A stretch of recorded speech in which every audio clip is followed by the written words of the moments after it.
அதிமுக பாஜக கூட்டணி வெற்றி பெறுவதற்காக தங்களால் முடிந்த முயற்சிகளை மேற்கொள்வோம் என ஐஜேகே நிறுவனர் டாக்டர் பாரிவேந்தரை சந்தித்து ஆதரவளித்துள்ள தமிழர் சேனை கட்சி தலைவர் எரிமலை ராமச்சந்திரன், தமிழ்நாட்டில் தமிழர்கள் ஆட்சி நடைபெறவில்லை எனவும் பட்டியல் சமூக மக்கள் சுடுகாட்டிற்கு செல்வதற்கு கூட வழி இல்லாத ஒரு சூழல் நிலவுவதாகவும் குற்றம் சாட்டியுள்ளார். தமிழர் சேனை கட்சி தலைவர் எரிமலை ராமச்சந்திரன் ஐஜேகே நிறுவனர் டாக்டர் பாரிவேந்தரை இன்று மரியாதை நிமித்தமாக சென்னையில் சந்தித்து பேசினார்.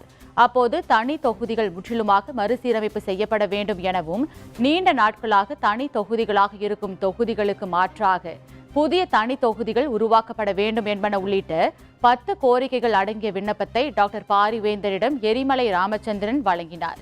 பின்னர் செய்தியாளர்களிடம் பேசிய ராமச்சந்திரன், பட்டியல் சமூகத்திற்காக நடுவண் அரசால் ஒதுக்கப்படும் உதவித் தொகையை முழுமையாக செலவு செய்யாமல் ஆளும் திமுக அரசு மாற்றுத் திட்டங்களுக்கு செலவு செய்து வருவதாக குற்றம் சாட்டினார்.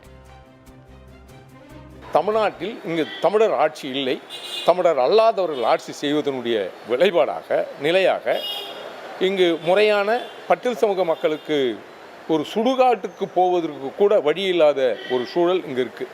அது மட்டும் அல்லாது பட்டியல் சமூகத்துக்காக மத்திய அரசால் ஒதுக்கப்படுகிற நிதியை முழுமையாக செலவிடப்படாமல் மாற்று திட்டங்களுக்கு இந்த திமுக அரசு செலவிட்டிருக்கு.